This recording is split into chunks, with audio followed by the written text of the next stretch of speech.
الله دې کور رنګه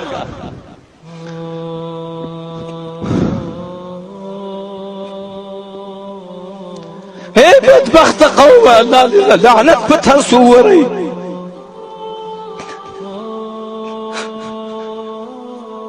څومره عظیمه ګناه وه چې سبب د قتل یې شو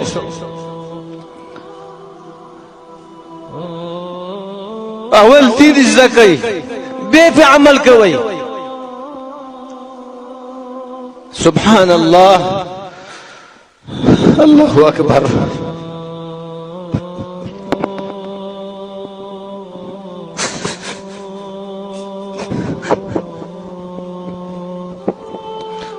زما معزز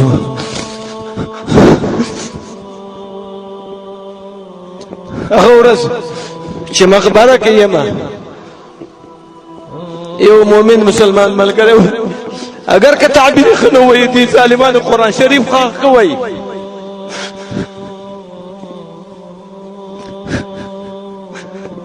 زما معزز ورونو بیا هم زه تاسو مؤمنانو مسلمانانو ته یو ناشنا خبره وړاندې کوم هغه دا ده والعیاذ بالله یو تپوس کو یو غوښتنه ده اخر څومره غټه ګناه یې کړې وه چې توبه نه قبلېدله دا یو تپوس کو فقط دا څومره ګناه وه چې توبه یې نه قبلېدله او ته یې وژنې کومه ګناه وه ارتداد مرتدواله د جمهور علماء دا مذهب دی جمهور علماء چې مرتد به طلب د توبې کې چې توبه وباسه ورنه وجل کېږي یو سړی چې مرتد دی د دین اسلام نه اوښتی دی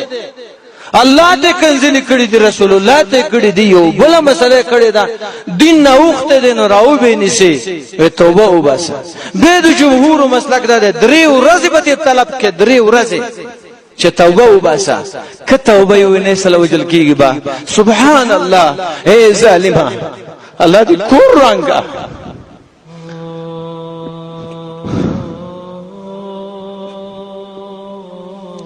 اے بدبخت قوم الله لعنت په تاسو وري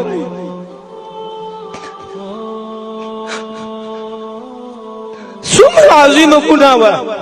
چې سبب د قتل یې شو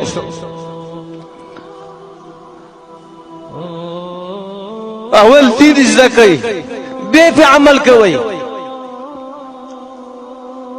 سبحان الله الله اکبر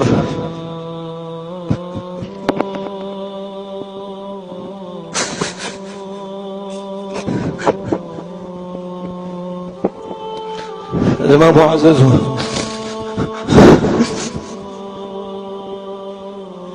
هغه ورځ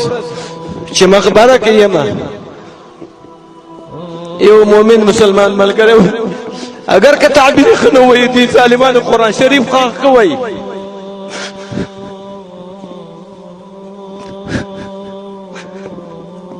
یو مسلمان ملګری تعبیر ښه نه دی وی دې ظالمانو قرآن شریف ښه کوي خاورې پې واړولې قرآن یو معلم یو استاذ دا ډېر ظلم دی زما معززو الله نه غواړو د قاتل مسلمانانو ته په لاس باندې ورکړي د قاتل په هغه نظام باندې محکوم شي چې کوم د شیخ سردار ولی قرآن مجید ته ناست و درسونه کول